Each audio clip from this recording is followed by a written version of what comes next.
Fisker, ticker symbol FSRN. We've got a full technical chart analysis here for you so you can be prepared for Monday's trading and the upcoming week. And here we go. Now, on with the video. Thank you, Martin. Yes, let's look at Fisker. Ticker symbol FSRN. Remember, it's over-the-counter trading right now. Let's have a look at it. It looks like it's very bullish for FSR right now. We had an amazing week for FSR. If you look at the weekly candle, we actually ended up the week, by the end of the week, up 78%, but the swing of the week from the low to the high was 229%. So let me show you what I think is going to happen this week, the short term, medium term, and long term. Even the long term prediction, my prediction for FSRN, I'm not giving financial advice, but I'm happy to show you the charts and what traders will be doing with this stock. So if you do appreciate us covering FSR and especially the charts, do hit the like button. One more thing, at the end of the video, we're going to be looking at the Top Gear review, which we can start with actually. Let's start with that to see if that might have an effect on the chart as well. News, I've been getting this sent a lot of people saying it's good news, so let me give you my thoughts on it, and maybe Martin will give you his thoughts as well in another video. So let's have a quick look at what Top Gear, BBC's Top Gear, is saying about Fisker. They have done a review on the car, so very, very interesting, and let's get right into it. So please do hit the like button if you like us covering all of this, and do subscribe if you haven't already. If it gets 100 likes, we'll be doing a video straight away, and I'll be donating to charity. Takes 1 second, just hit the like button. Do it now. Do it right now. Okay, Fisker Ocean review, published a couple of days ago. And here's the car. Beautiful, beautiful car. This company shouldn't be going bankrupt. It's won awards for being a better looking car. I love that it's one of the only cars that have these solar panels. Why not have the solar panels, even if it's a few miles a day or a mile a day? It's brilliant. It harnesses the sun's energy. A lot of cars are parked outside for days, and having those extra few miles a day is absolutely brilliant. I love the design of the car. I love how it looks. It's such a shame that it's going bankrupt, but there is hope for this company, it seems. And let's see what they have to look at the inside. Absolutely lovely. That's so nice to look at. The design is brilliant. What Marcus Brown's MKHB was saying is absolutely ridiculous. He wasn't even allowing them to update the car. So it's just absolutely shambles what MKHP has done. But yeah, if you want more information about that, there will be a video on the FSR playlist about that. But for now, let's look at this. So the good stuff, this is just a summary. Good stuff, current bargain prices, chunkily good looking, lovely seats, massive battery, some fun features. Bad stuff, Fisker is on the brink of bankruptcy. What is it? A gamble right now. Fisker is on the financial knife edge, and it might not be here next year, month, week, or it might pull through. It might start up it's a startup with previous experience. It's got a plan, and in this Ocean, it's a decent car, so the likelihood is that someone will come in and bail them out. So that's what they're saying. They're saying that someone that reviews cars, someone that's been reviewing cars for basically a lifetime, a massive, one of the biggest car magazines, car reviewers, they've got some knowledge, and they're saying there's the likelihood that someone will come in and bail them out, which this is actually good. This is actually significant. It's not just a line, it's what they're saying. I'm not sure I want the risk. Fair enough. And there is risk involved. Of course there is. I've been saying this for a while. It is very risky. When I was at $1, $2, I was saying more likely than not it's going bankrupt. And I still have the same saying, more likely than not it's going bankrupt. It's risky. You don't put all your money in. I'm not giving financial advice. It is of course risky. But risk doesn't always mean a bad thing. If you've got spare money, it might be a great risk to reward, but we'll look at the chart as well alongside this review.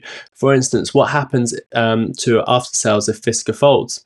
It's a direct sales company with no dealer network. It's also got a product that depends on the over-the-air updates to develop and progress.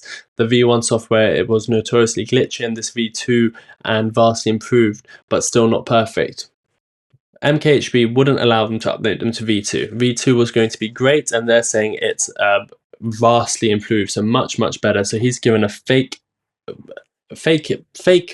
review, because it's all it requires was an over the air update that was coming. He refused, and he did that on purpose. Adaptive cruise control doesn't work yet, and this car refuses to change to regen brake settings while driving. If Fisker goes, will you be stuck with whatever glitches the car has? A good point. Certainly a good point. If it goes bankrupt, then you might have these issues. I asked the questions here.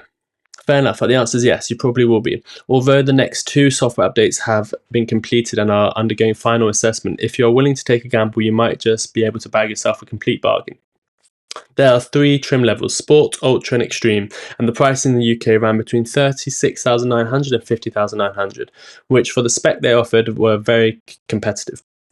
For an EV car in the UK, an SUV, that's really good pricing. Which for the spec they offered was very competitive, because the Ocean is a bigger car than you think, and it's genuinely an enormous battery, 113 kilowatt hours. And perhaps the longest claimed electric range out there, up to 440 miles WLTP. That is massive range. So far, this Top Gear review seems to be on the side of Fisker. Seems to be quite bullish for Fisker. So not like the MKHB review. This seems to be better. And these are actual car reviews. Remember, he's just got a hobby that he's made a YouTube channel out of, and he's reviewed a few cars, and he thinks he's a car reviewer. These people are actual car reviewers. So far, looking good. They said prices run wise in the past tense. Back in March, US prices were slashed to get cars moved and restore cash flow. And what do we mean slashed? The base model dropped from $38,000 to $24,000. That's a percent drop of 36%. Now the same has happened in the UK, where the prices have now been cut from £14,000. So I can see why they're calling it a bargain. Let's move forward. I smell a bargain. What does the flagship Extreme version cost now? $43,900, and that does get you some very cool bits, including a solar roof to help with the charged battery, twin motors. What's California mode? You find this useful in the UK. It's a button that allows you to simultaneously open the roof and drop all the windows. And what do we mean by the windows? The top spec Oceans have electric opening tailgate glass and rear quarter lights, or doggy portholes, and we think of them as we like to think of them. Okay, it's a gimmick because we don't drive around with surfboards poking out the boot, but it does help give the Ocean a certain vibe. That's California mode for you guys. Does it feel well built? So the build, it feels robust, structurally sound, and Fisker is proud of a 50 kg bio-based and recycling materials in the car. That's nice. It sounds ominously like you're damning it with a faint praise. In a way, we are. You can tell that it hasn't had enough R&D time and money lavished on it. The cheap plastics are the most obvious, but you find the same defects in other areas too. There's a bit of surface turbulence on the roads and occasional pitch and drive. The regen braking is occasionally inconsistent. It's small background stuff, and to be fair, there's plenty of other much bigger brands who haven't mastered this. That's I was about to say that there's high-end brands, even Audi, Mercedes, are lowering their standards on the inside, so it does make sense that Fisker might not have the best regen braking, or it might have a few plastic bits in the car. That is perfectly normal. What's the verdict? Let's see what their verdict is. It's easier to use than a Tesla Model Y, more luxurious inside, and arguably better built, but it has to wear a buyer beware label. So it's a better car than a Tesla for the price, especially in the UK, because Tesla prices are quite expensive here. I think they start around £35,000, and obviously this is much more luxurious than a Model Y. Let's see what they say now. What the Ocean lacks compared to its rivals from huge companies is maturity and consistency. You can tell it hasn't had the same amount of investment put into it, which makes sense, reflecting the price. Let's see what they say. But it does have a bit of a sprint. It's a fun car to spend time in. It has more life and zest to most of its rivals. It's also easier to use than the Tesla Model Y, more luxurious inside, and arguably better built too. But it has a buyer beware label. So what they're saying about the plasticky stuff, Model Ys are worse built, even though they've been around for much longer time. It's much more luxurious. it's a decent price, but the company might go bankrupt and you may never see it get serviced.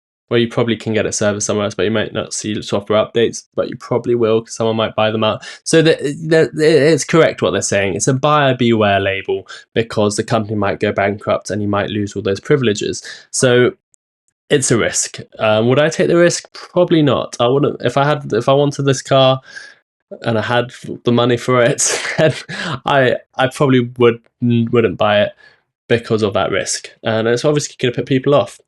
But if they come back and someone buys them out, then that buyer beware label can be taken off. Let's see their final paragraph, all of which makes it difficult to score the Ocean. We've chosen to leave the question of future sustainability and the fact of the current price largely to one side and consider as a product. In many ways, it's better than the class competition, well designed and made, and no more glitchy than a fair few others on the market. Go into it with your eyes open. In other words. But we wish Fisker well. The Ocean, like the Karma before it, is convincing, and we'd like to see what Fisker has got planned for the future. However, what matters the most in the next few months and what is needed most is stability and security. Okay, so wow, what an amazing review. You don't expect that sort of stuff. 7 out of 10 they've given it. And they seemed very, very positive about Fisker and even the company, but you saw the comments they made about the company as well. They're basically saying they expect someone to buy them out. So let's have a look at the chart as well and see what we think of the FSRN chart. First thing that pops out to me is this week we finally hit our target of 12 cents, which is absolutely brilliant. And if we move on to the daily, you can see that upswing happened and we closed that gap. We're very close to closing that gap, a few cents away, but I always say take your profits before the target, and that's why you do it.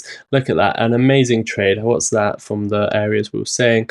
At least 150% made in a week, in a couple of days. Absolutely amazing. What's going to happen now? Well, you've got this gap on the charts between about 12 cents and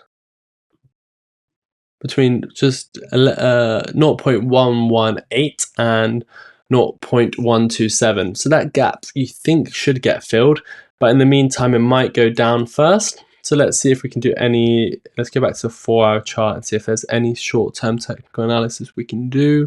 Trend line, there'll be a trend line to the upside, trying to keep those higher lows. It might be a parallel channel. Let's have a quick look if it is. Let's see if it is, because then it might have a heart line.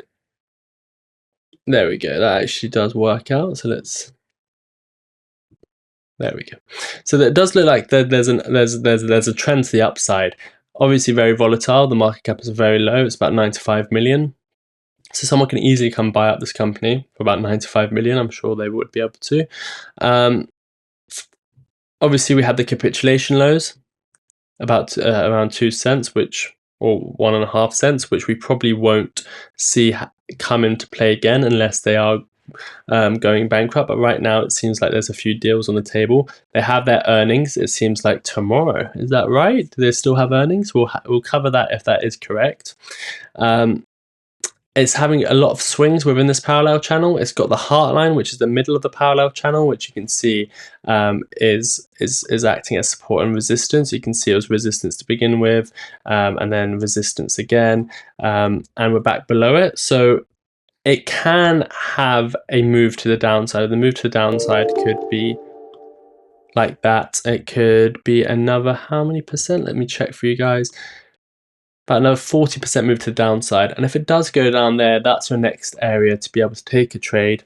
There was a moth in my room, so do excuse me. So that's a place to take a trade, trying to aim to get it back above the back to that area to close that gap. So if it does drop to about 4 cents, that's where I'll be taking my trade, buying in again, and targeting the higher side around 12 cents. That's my trade on FSR. If it does drop down a bit lower, I'll be buying again and trying to make another trade on FSR. But for right now, it might trend a bit to the lower side of the parallel channel. And worst case, I will have limit orders set up at all-time lows as well. But good news on the FSR Ocean review. That is my trade setup. Those are my levels, and we will keep you updated. If you did enjoy the video, please do hit the like button. Until next time, take care of yourselves, and I'll pass it back to you now, Martyn. Thank you. Thank you, Sensei. Great job as always. I now feel we are all ready for the upcoming week trading with Fisker. If you want any further information on Fisker, click above my head over here and over here. Down below in the description, I'll also put links to more Fisker news and in the comments. And over here, right here, Fisker information and more information just down here. Until next time, as always, take care of yourselves and each other.